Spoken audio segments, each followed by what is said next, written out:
Cranky GingerMoth Bucket-Head. Yay!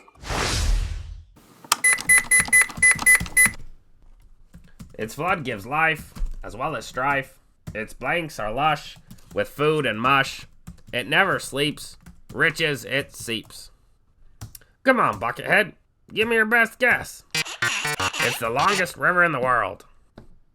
That's right, the Nile of North Africa. The river Nile flows for more than 4,000 miles and is one of the only rivers to run south. North, floating the Nile would be like walking across the USA from New York to San Francisco and back. Though floating is better than walking. But not when you have to go over this and run away from these while not getting stung by this. So you don't get this. I'm really sick. The Nile has just as much water spewing into the sea as Niagara Falls. It's enormous. The Nile's origin lies deep in the African high country. What's an origin? It's the location of where the river starts. Enough questions, Bucket-Head. I've got explaining to do. As most rivers go, it begins as thousands of smaller rivers come together into one massive moving heap of H2O.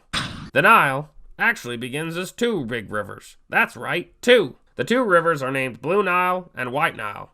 Blue Nile is a gorgeous sapphire blue that makes the waters of the Caribbean jealous. What? Bucket-Head, you don't...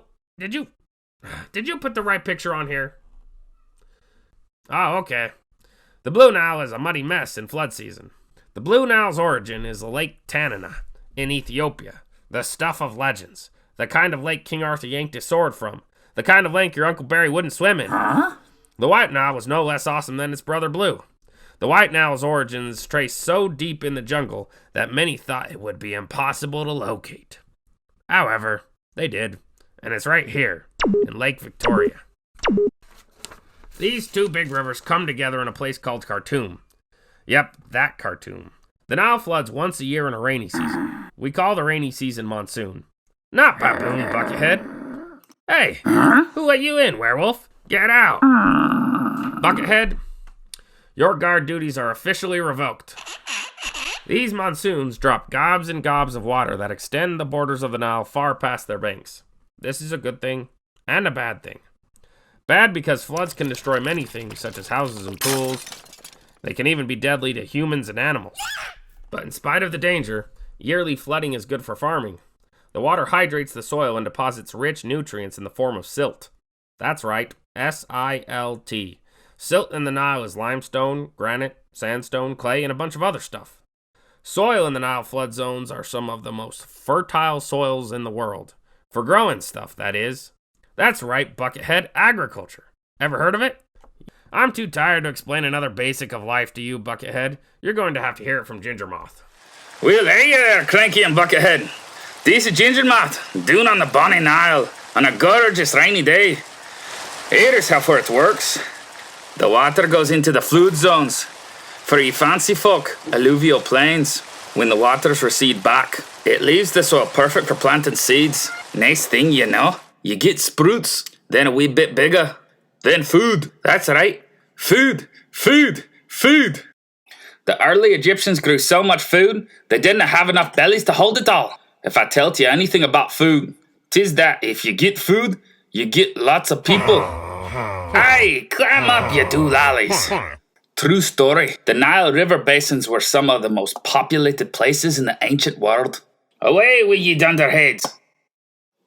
But that's not all the Nile gives the folk. The Nile gave the folk silt, or in other words, mood. With this mood, the Egyptians built their houses. Why mood? You don't exactly get a lot of trees in the desert, huh? Not enough to make houses, at least. What are ye gooping at? Here is the problem with the flooding. 'Tis that it doesn't flood the same every year. Some fields might not get the water they need. The Egyptians wanted some way to measure the Nile. Well, I tell you what, they invented a way for deciphering. They invented a Nilometer. Hello there, April. It is April, and the Nile has just begun to flood. If you can believe it, the Nile can get this high. This building behind me is a Nilometer. It measures the height of the water so we can estimate how much seed is needed. Thank you. Some of the fancy folk built a great room. It's like a giant measuring stick. I'm gonna give you a little tour. You had to be careful. You could fall and drown. You had to keep the wee ones away. My, this is a fancy place. Ah! It's a good thing. Me mum teach me how to swim. You can see here the Nile can get pretty high.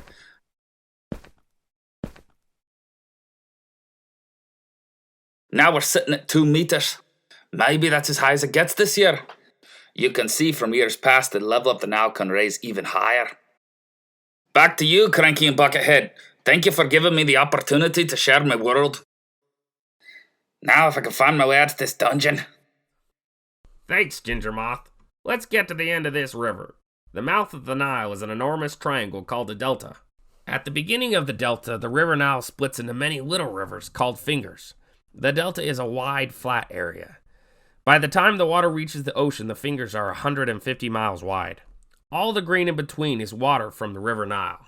To summarize, the Nile is a long old river that's given life to millions of people in the form of food, transportation, and building materials. That's all I have to say about it. What about you, Bucket-Head? What? You're afraid of mummies? Why? They're dead. Cranky GingerMoth Bucket-Head.